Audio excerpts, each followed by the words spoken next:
Podcast de l'article de Rachid Boufous publié sur l'odj.ma. L'auteur a intitulé son article « Une réponse magistrale ».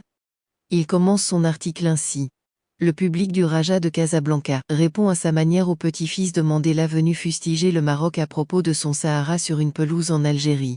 Le public du Raja renvoie le petit Mandela vers la propre réalité sud-africaine, où la communauté de Orania, composée de blancs, refuse de se fondre dans la nouvelle Afrique du Sud multiraciale voulue par Nelson Mandela. De ce fait, Orania estime ne pas faire partie de l'Afrique du Sud, veut rester à dominante bourre et blanche, et réclame son indépendance, et de ce fait, reste la dernière colonie en Afrique. L'auteur poursuit son article ainsi.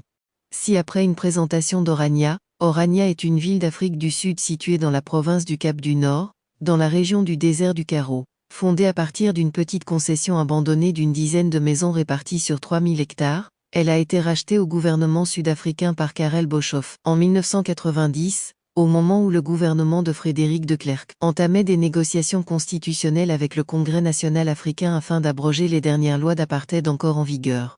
Orania devait constituer l'embryon du Volksstaat, un État pour les Afrikaners, et est habité actuellement par une population uniquement blanche, et membre de l'une des églises réformées hollandaises.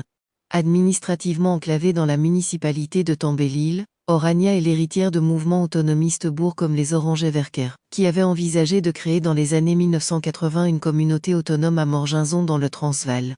Le terrain sur lequel est situé Orania, 1602 habitants en 2018, est toujours la propriété de la société privée, qui fut à l'origine de la création de la communauté en 1991.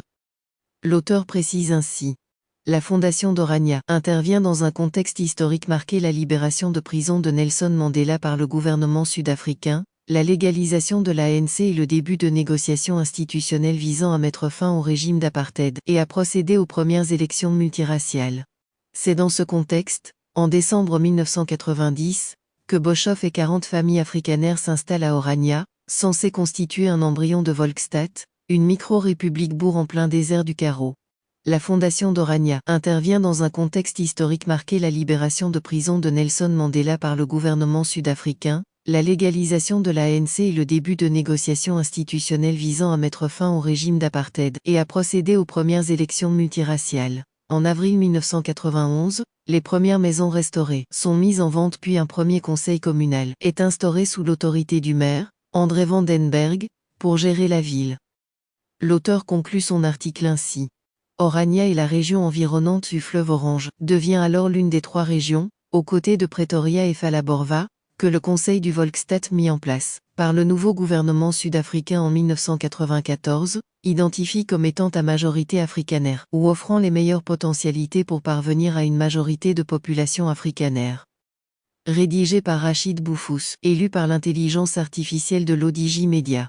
N'oubliez pas de télécharger notre application l'ODJ Mobile sur Android et iOS, et de vous abonner à notre chaîne YouTube l'ODJ TV si vous souhaitez être au courant des dernières actualités, podcasts et émissions télévisées.